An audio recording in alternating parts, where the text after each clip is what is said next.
चलो वैदिक ज्योतिष समझते हैं। हम भाव या हाउसेस के बारे में बात करेंगे। आज हम पंचम भाव के बारे में जानेंगे।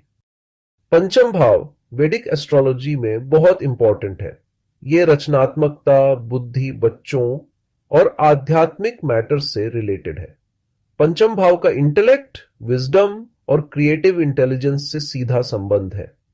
ये उच्च ज्ञान जैसे लर्निंग और बुनियादी शिक्षा से आगे की ज्ञान का प्रतिनिधित्व करता है। ये भाव दिखाता है कि आप कॉम्प्लेक्स कॉन्सेप्ट्स कितना समझ सकते हो और ज्ञान को इफेक्टिवली अप्लाई कर सकते हो।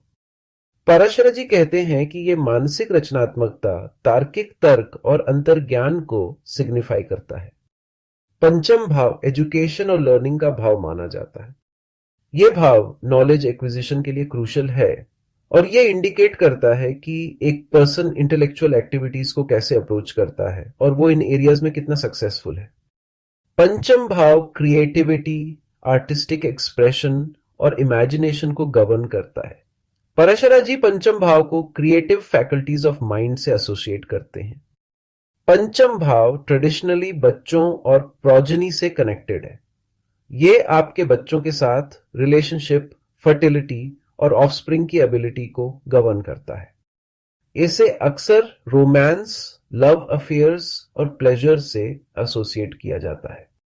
इन्वेस्टमेंट्स, गैम्बलिंग और वेंचर्स इन्वॉल्विंग स्पेकुलेटिव एक्टिविटीज के कॉन्टेक्स्ट में पंचम भाव स्पेकुलेशन और रिस्क टेकिंग से भी लिंक्ड है। पाराशर जी कहते हैं कि यह भाव कैलकुलेटेड रिस्क्स लेने की एबिलिटी को नियंत्रित करता है, जैसे कि स्टॉक मार्केट में, गैम्बलिंग में या बिजनेस इन्वेस्टमेंट्स में। पराशर जी पंचम भाव को स्पिरिचुअल विजडम और हायर कॉन्शियसनेस से कनेक्ट करते हैं, खासकर भक्ति और ज्ञान के रिलेशन में।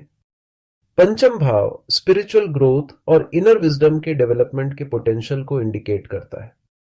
एक प्रोमिनेंट पंचम भाव रिकॉग्निशन और यश भी ला सकता है, खासकर उन फील्ड्स में जहां आपका क्रिएटिव या इंटेलेक्चुअल आउटपुट अप्रिशिएटेड होता है। अब कल मिलते हैं और कल छठा भाव के बारे में जानेंगे। आप सभी को मेरा प्रणाम।